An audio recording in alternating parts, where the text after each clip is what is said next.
BRS ప్రభుత్వం రాకముందు ఎందుకు నీళ్ళ ట్యాంకర్లు ఉండేవి, ఎందుకు వీధి నల్లాలు ఉండేటివి, ఎందుకు ఆడబిడ్డలు నీళ్లు మోసేవాళ్ళు? నెంబర్ 1.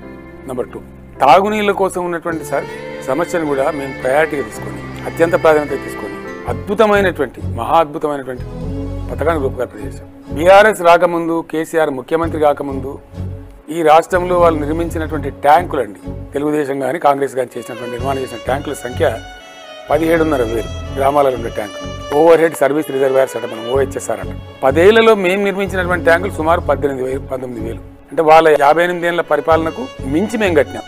సర్ఫేస్ వాటర్ కాదు, అన్ని కారం నీళ్లు, ఫ్లోరైడ్ నీళ్లు, ఆ నీళ్లు సప్లై చేసి కాంగ్రెస్ గవర్నమెంట్. ఆ పీడకే కదా నల్లగొండలో 150,000 మంది అడుగులు వంగిపోయినాయి ఫ్లోరైడ్ పీడతో. మీకు సింపుల్ అండి, బీఆర్ఎస్ లేకముందు నల్లగొండ ఫ్లోరైడ్ విషయంతో నిండకపోయింది. బీఆర్ఎస్ గవర్నమెంట్ వచ్చిన తర్వాత 5 సంవత్సరాల తర్వాత సెంట్రల్ గవర్నమెంట్ అండి, మేం కాదు, జలసాధన సమితి జలసాధన మంత్రాలయం ఉంది కదా, నల్లగొండ ఇది నౌ ఫ్లోరైడ్ ఫ్రీ డిస్ట్రిక్ట్స్ అని వాళ్ళు ఇచ్చినారు. ఇది ఫ్రీ ఆఫ్ ఫ్లోరైడ్.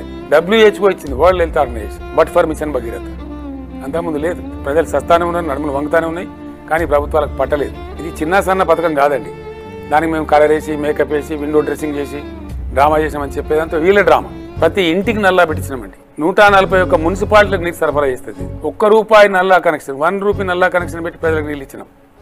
ఏ కాంగ్రెస్ చేయలే, ఏ టీడీపీ గవర్నమెంట్ చేయలే, ఎవడి చేయలే. హైదరాబాద్లో 20,000 లీటర్ల నీళ్లు ఉపయోగించుకునే వాళ్ళకి ఫ్రీగా ఇచ్చినాం.